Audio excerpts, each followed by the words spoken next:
Hey guys, welcome to our YouTube channel. I am Noni Banks and I'm the host of Black Therapist Podcast, formerly of Black in Therapy. And get instant access to our free mental health course. You could do so by texting Get Happy, all one word, 66866. Thank you for listening to season 2. Enjoy the show.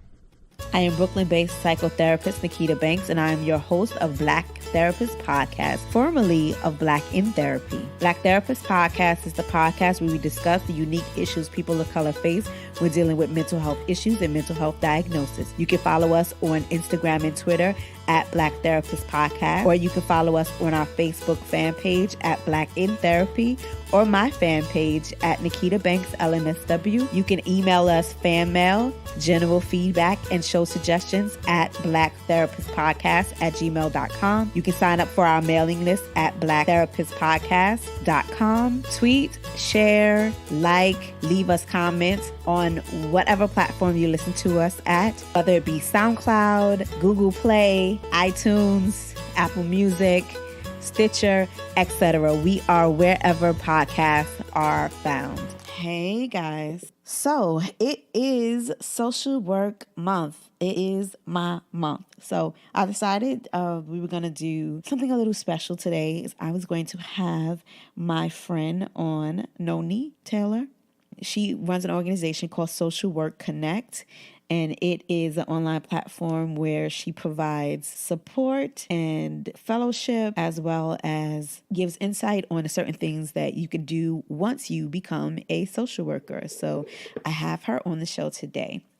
And a little bit of housekeeping. Last week there was no show, and the reason is because I have been developing my online platform to give you guys some more resources and some content. So if you want in on our first free mental health course, you have to just go to the website, blacktherapistpodcast.com, sign on to our mailing list, and you will get our first course delivered straight to your inbox. Okay?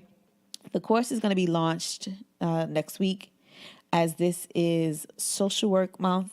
This is also Women's History Month. And so obviously that's no coincidence, right? Because the majority of social workers are women and we do rock. And so I get to celebrate twice.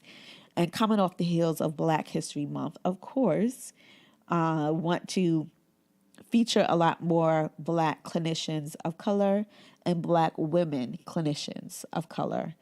And so if you are a Black clinician and you're hearing and you're listening to the sound of my voice, please sign on to our mailing list at blacktherapistpodcast.com so that we will be able to get you on, or shoot me an email that just with the subject line, I'd like to be featured, at blacktherapistpodcast@gmail.com, because I want to provide more resources for our listeners. And I feel like every single one of you out there can benefit from having a culturally competent therapist. And so I want to do what I can to help you guys get there. So make today the day that you choose to make the necessary improvements that you will make in your life. Okay? So, hey guys, today we have a very special guest because, as you guys should know, or if you don't know, March is Social Worker, Awareness Month. Is it Social Work Month? I don't know, but we got our own month, and I wanted to have a friend and soon-to-be colleague on the show. So we have Noni Taylor.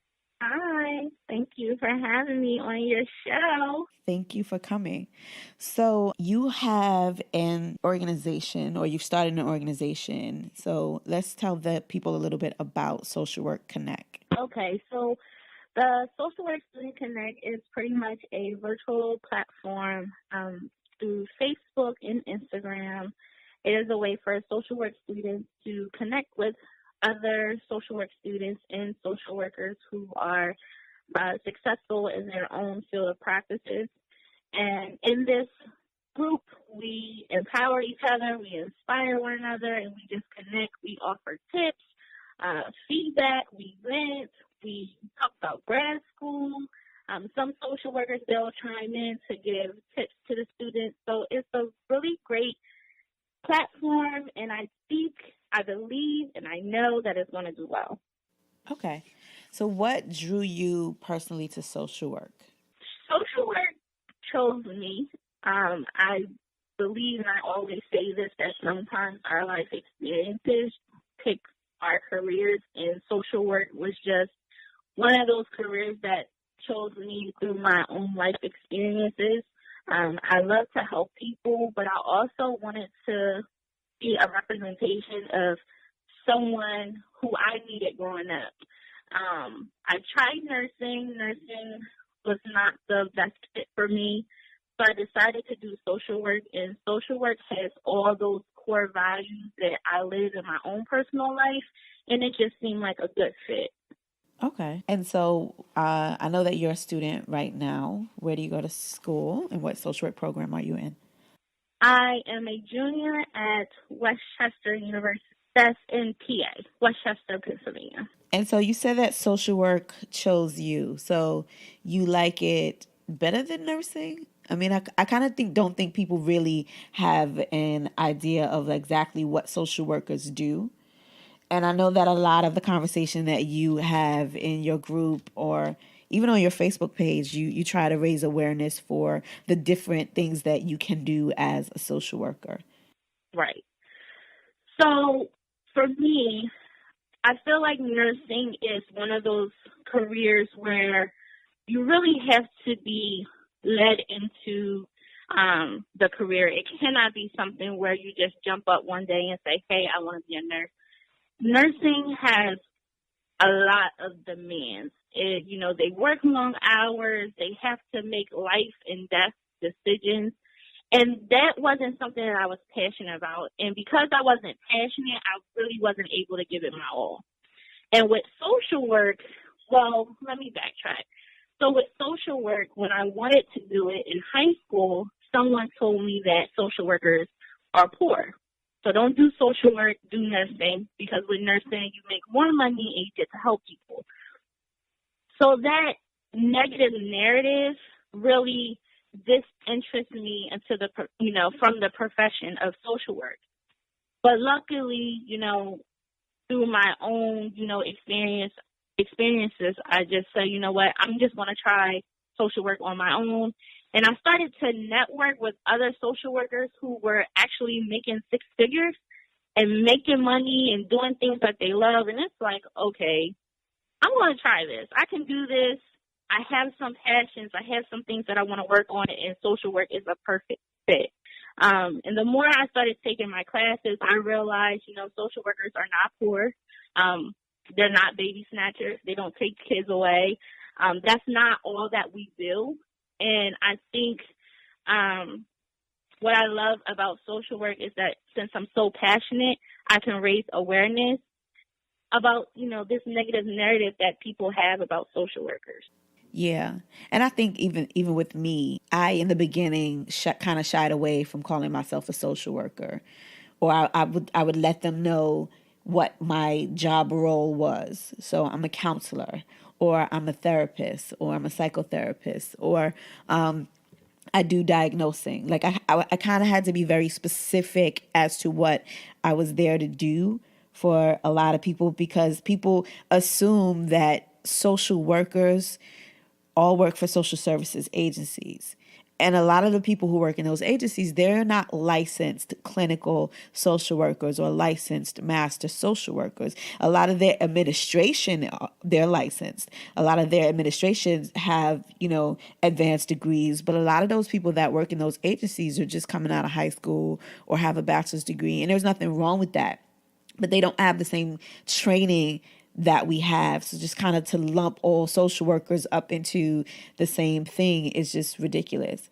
And I think one of my largest posts on when I did my social media stuff for my show, Social Workers Need a Social Worker, is one of the posts that said, I don't work for social services. And just kind of, like you said, this negative stereotype about what social workers are. And for me, I had that same exact stereotype until I decided that I wanted to be a psychotherapist. And my own psychotherapist was like, and he's a PhD, but he was like, listen, or he's a PsyD.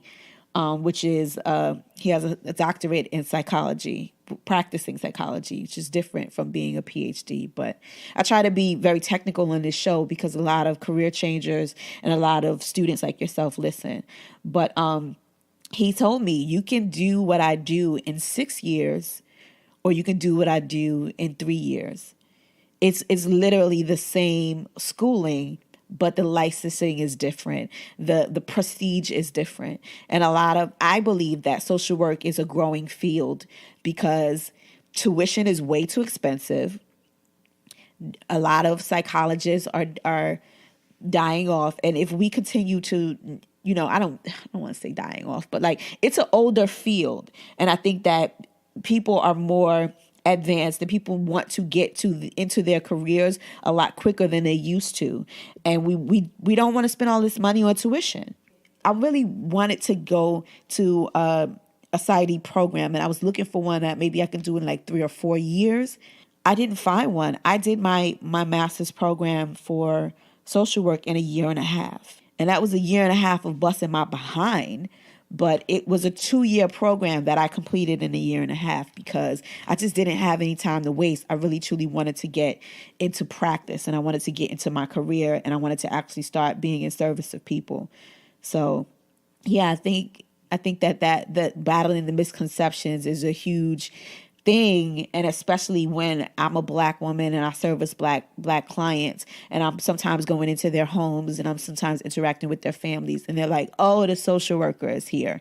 It has such a negative connotation, and I try to clarify and make sure that they understand exactly what my role is in treating their family member. Yeah, and I also think with the negative narrative of a profession, it discourages students, and that's another reason why I created the Social Work Student Connect, to change the perspective so that, they have that confidence in, okay, yeah, even though my profession is social work, I can do so many things in this profession, because if you don't have the right kind of people pouring into you, you can definitely get discouraged, especially, doing social work, because a lot of people don't know about what we do and what our profession entails in the different field of practice.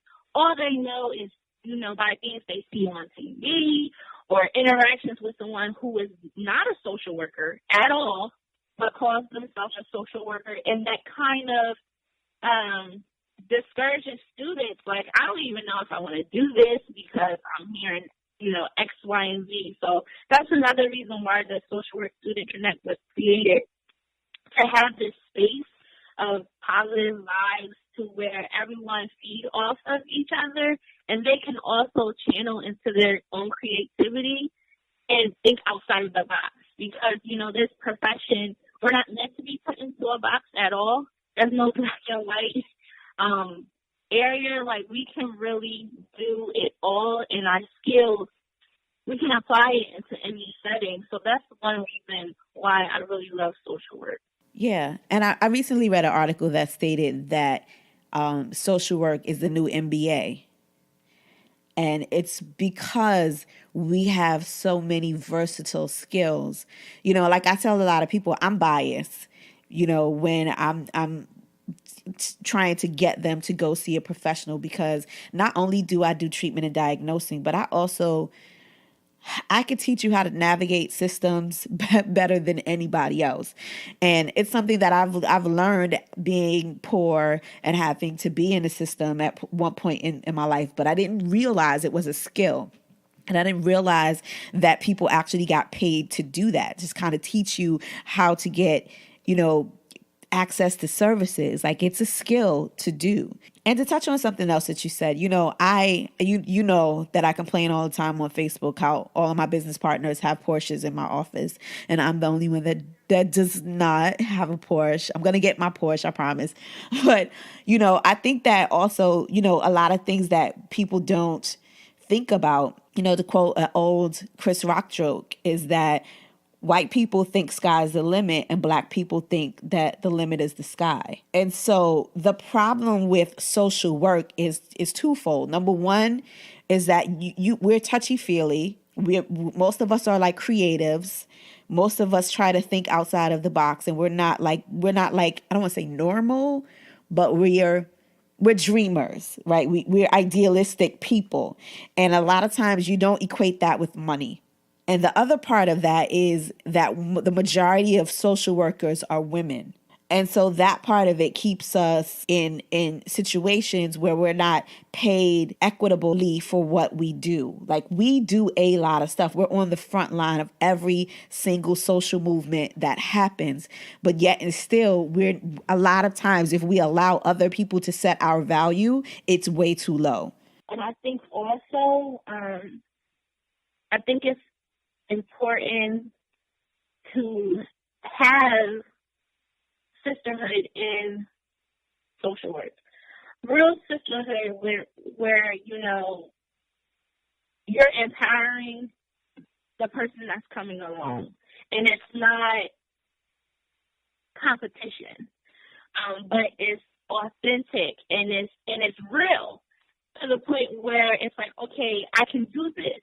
Because we are, social work is a woman-dominant profession.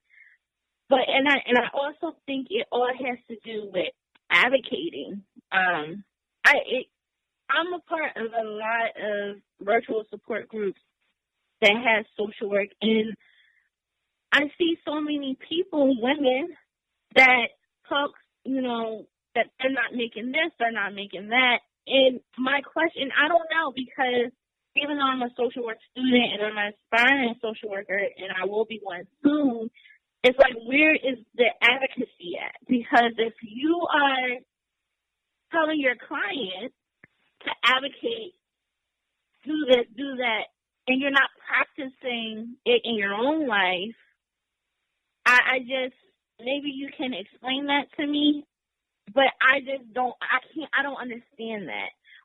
If you have these desires that you want, if you have a certain lifestyle, why are you not advocating? And it's but so much that NASW can do, but what can you do to break those norms? You know what I mean? I mean, I've said it repeatedly on this show, is that we don't advocate for ourselves. We are not as politically active as we need to be. We are not very well organized. And just like you said, unity doesn't happen overnight. Just because somebody is in the same profession as you, that doesn't mean that they don't see themselves as competition with you. It doesn't mean that they really, truly want to bond with you. And at the end of the day, we are people. So each of us start out from a different kind of starting point.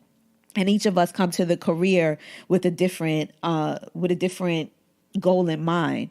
So that's one thing. Like, we all bring ourselves to this work, and sometimes we don't bring our best selves to this work.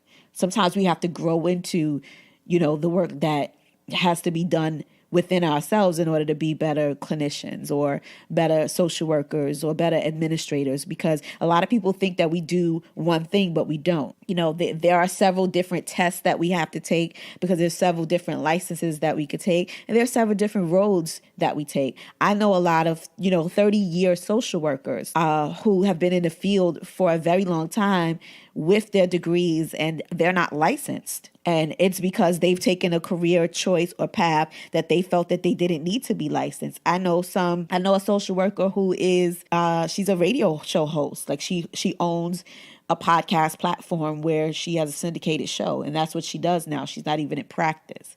You know Lisa Savage, who does just school-based programs. Some people do telephonic work. So there are different ways that you'll be able to, I think that so many people graduate and they go straight to agency work, or they go straight to insurance work.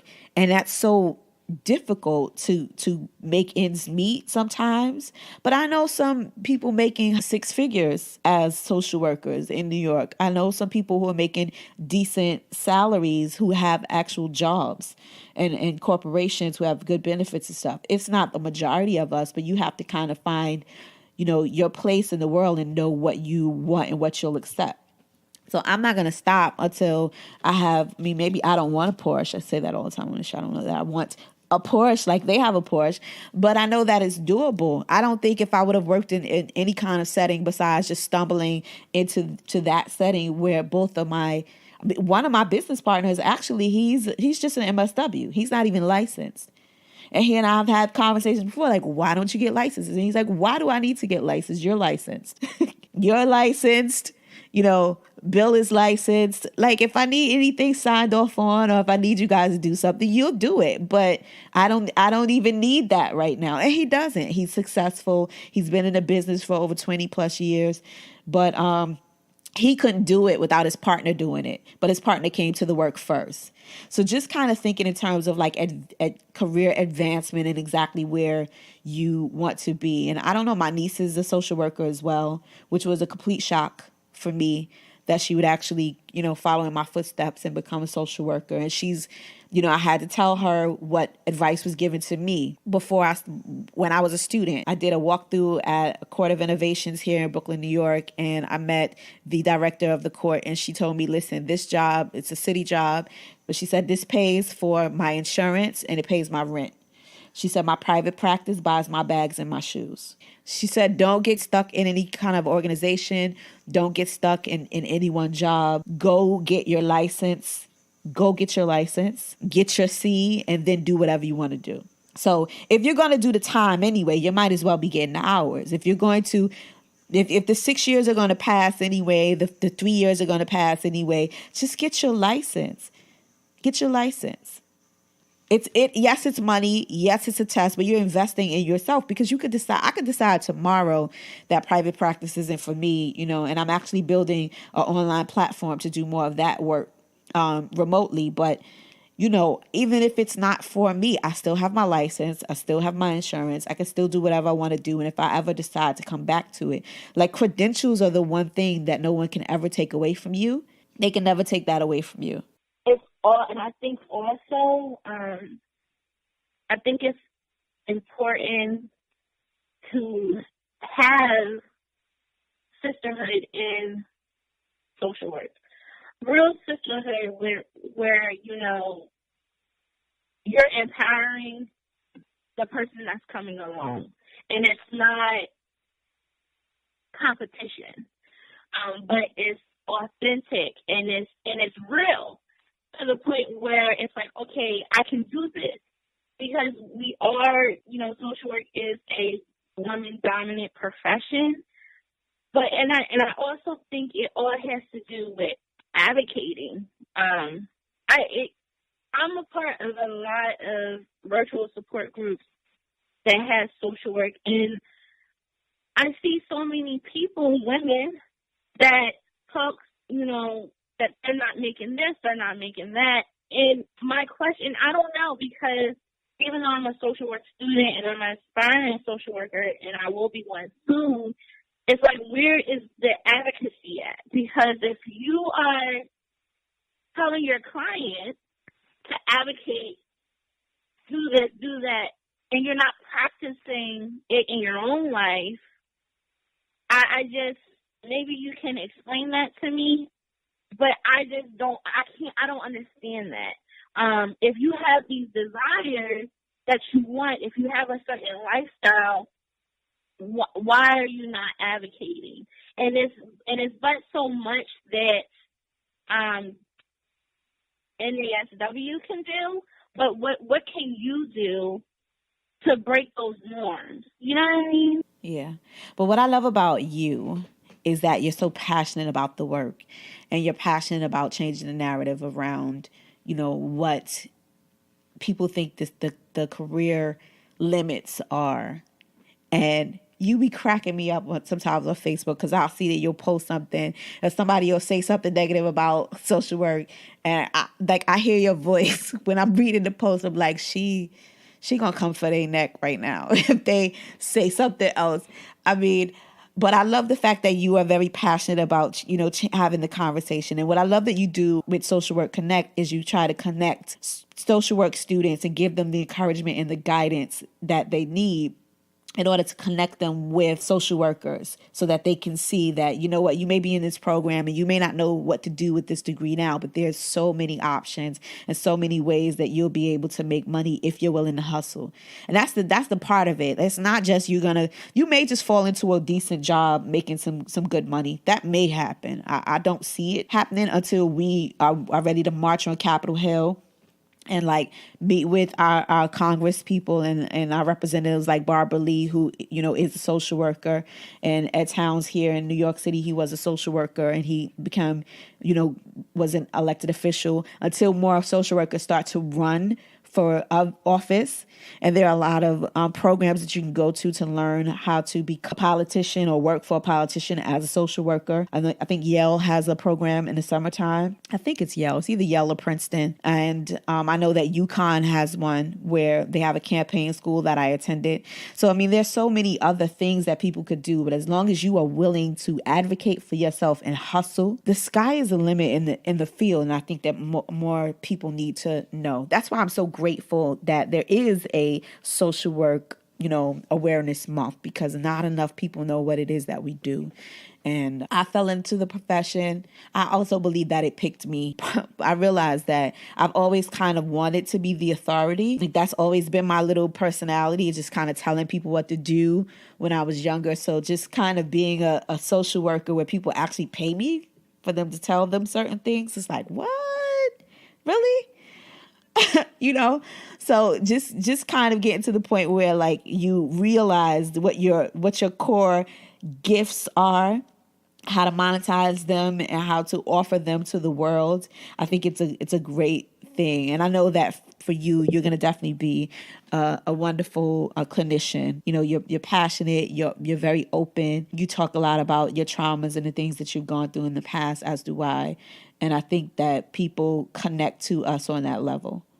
Yeah, I agree.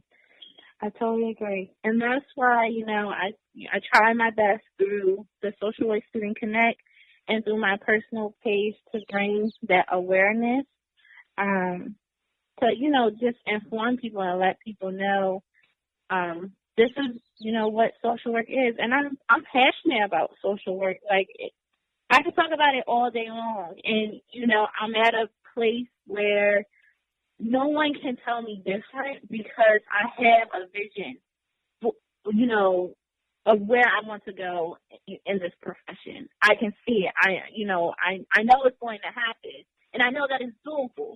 And I have so many wonderful people around me, like you, Marlene, other social workers who are really flourishing, and it can be done.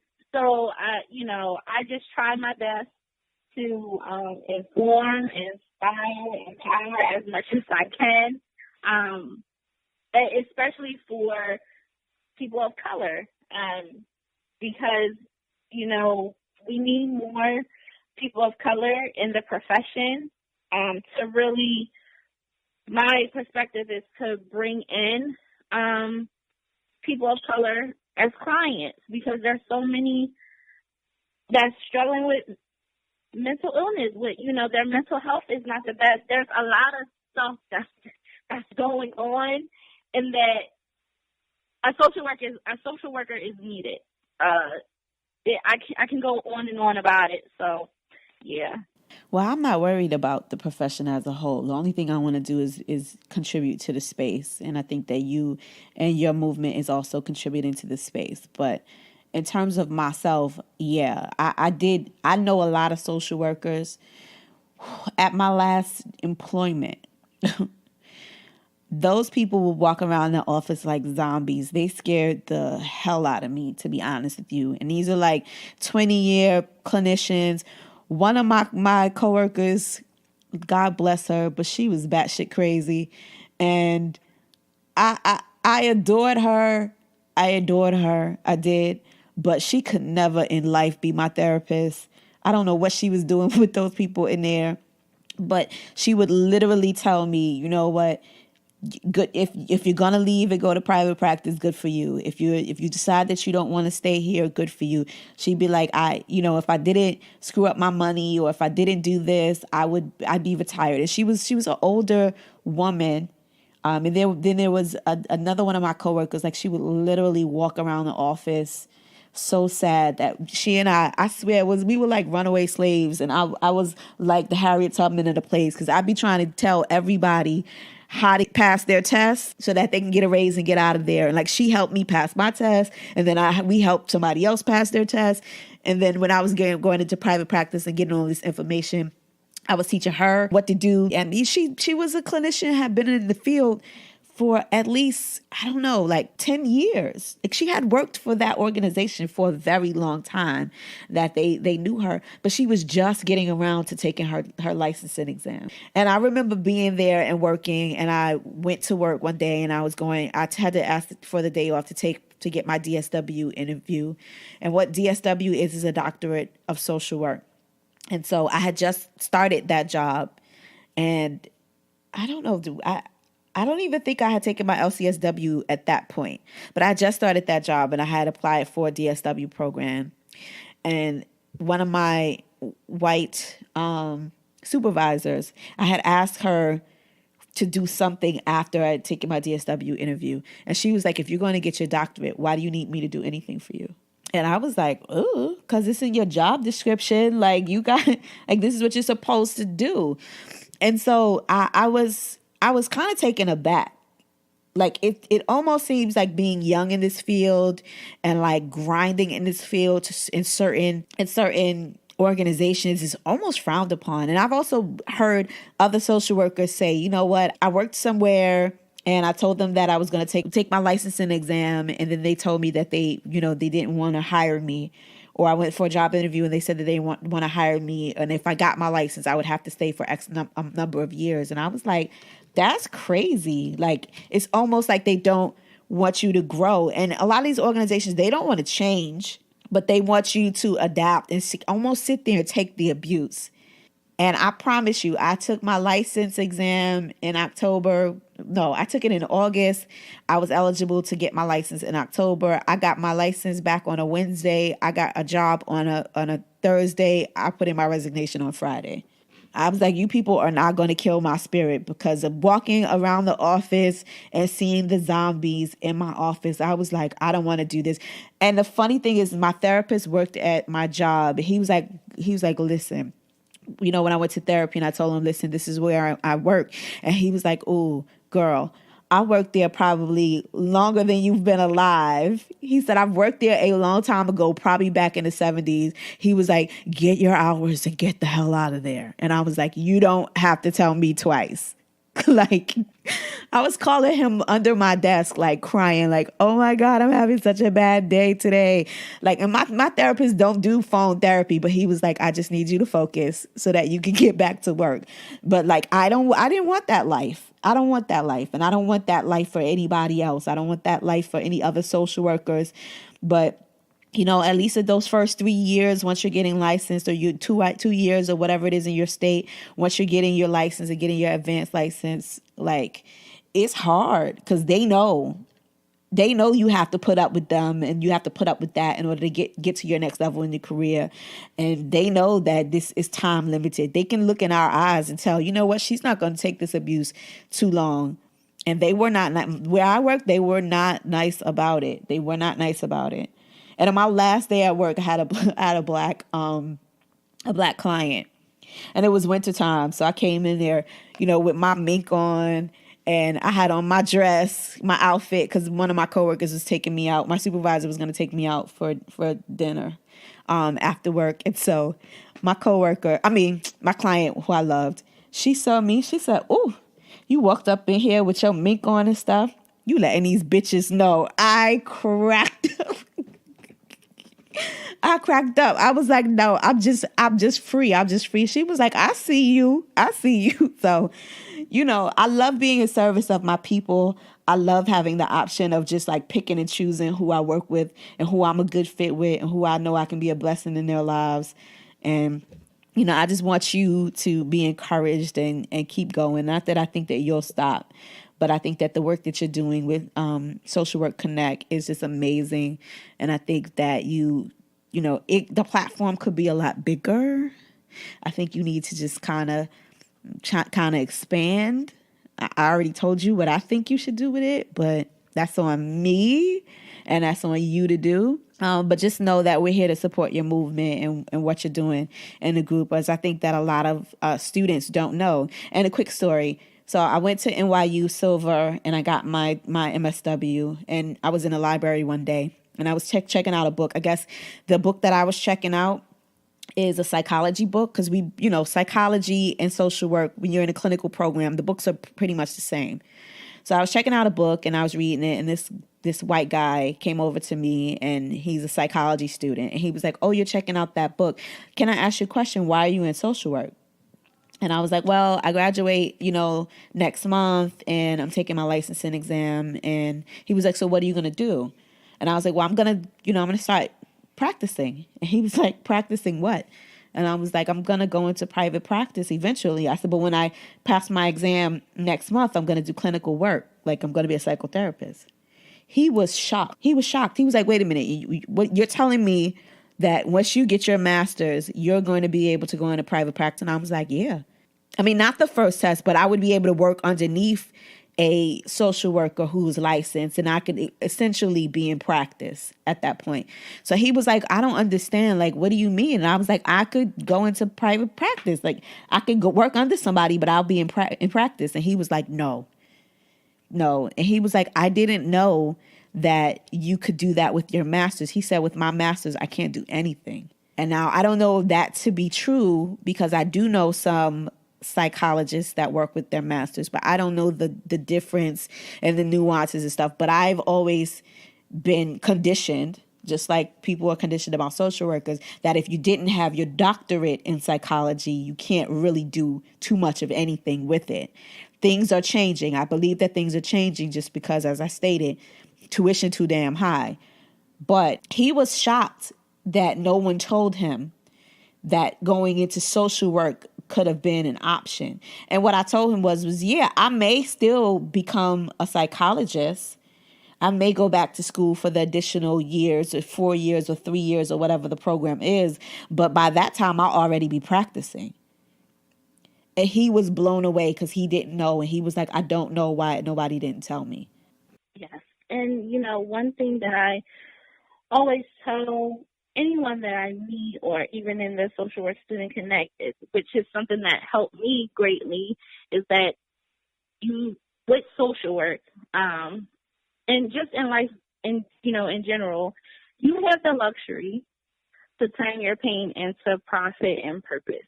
You really do. And social work for me has been, that purpose where, I'm able to make a profit and a purpose based on my life experiences, things that I thought, I would never get over, or, I couldn't make something good come out of it. And here we are, social work. I was able to do, as you say, my self-work, and really get through those things, still getting through those things. But overall, that quote is always in my head. Like, I have the luxury to turn all of this stuff that I thought was really bad into purpose and profit. And I just want students, even social workers, because some social workers are really not happy. If I can be honest, are not happy where they are. And, channel that creativity and tap into those gifts and those talents that you have, because it's there. Like, the purpose is there. You just have to, investigate more and, just strategize. But like you said, I believe that I am hopeful for the profession. I believe we can get there, but we have to do the work. Nobody's going to do it for us. And we have to be enraged all the time. People should be enraged being in this profession and not making what they deserve.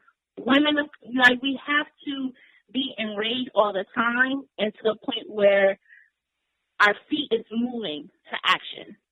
But I believe in the profession, and I think we're going to be okay.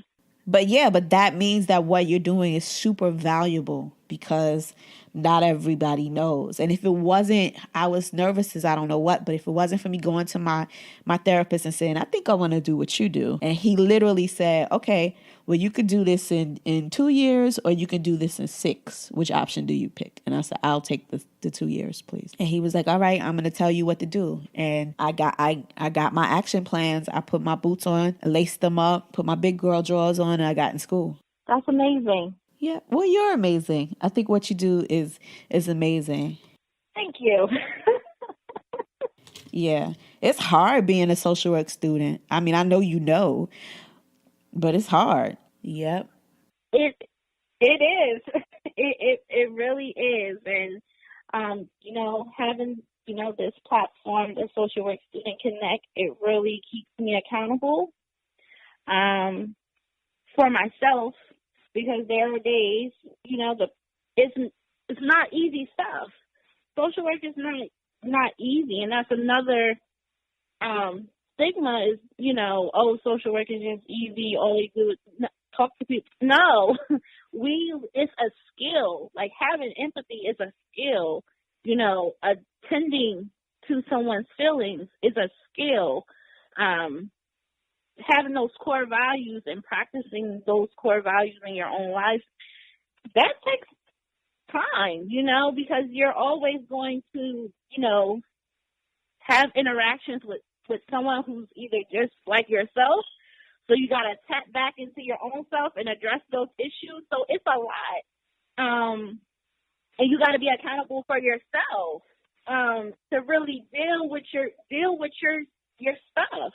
Because if you don't deal with your stuff, it's going to come out with someone you work with. And my perspective has always been, I don't want my unresolved issues to stop me from helping my future client to the best of my ability because of my own stuff. I don't want that. So, you got to do your work. I realize in practice that a lot of my clients are mood ring for what I'm feeling. And a lot of their stuff is my stuff reflected back. And I'll be like, Jesus, do I got to deal with me today? Well, I got to deal with my own things today. But I say things to them through their problems and their concerns that address them. But I'm always constantly reminding myself that I have to listen to my own advice as well. And one thing that you didn't touch on is that not only is it a skill, is it a practice, because that's what I hear you saying, but it's also evidence-based. It's science to this. I'm not just talking to be talking. Like there are scientific methods and proven theories and strategies that I'm using to help people, employ things that they need to do in their lives to improve. So that's my spiel. Thank you so much for having me on your show. This is my first time on a podcast. No, you did great. You did great. And we thank you so much. Tell the people where they can find you. Okay, so you can find the Social Work Student Connect, the group on Facebook. If you type in the Facebook search bar, the Social Work Student Connect, and we're on Instagram at the SW Student Connect on Instagram. Okay. Well, happy Social Work Month to you. You too. Practice self-care, and I'll talk to you soon. Once again, I want to thank Ms. Taylor for coming on so we could discuss her platform, Social Work Connect. Please, guys, if you are a social work student or a social worker and you would like to pour into the lives of our students, please reach out to her on her platforms as she mentions. And hopefully you guys are enjoying your Social Work Month and your Women's History Month. Be well. You've listened to another episode of the Black Therapist Podcast. Once again, I'm your host, Nikita Banks, licensed clinical social worker, and this is Black Therapist Podcast, formerly Black in Therapy. If you are looking for any information, any resources about today's show, or if you just want to drop a line and say hey and subscribe to our mailing list, you can do so at our website, blacktherapistpodcast.com. You can send us emails at blacktherapistpodcast@gmail.com. And if you enjoyed what you heard today, please like, comment, share, and subscribe, because we want the show to grow as organically as we possibly can, and we cannot do that without you. Thank you for listening.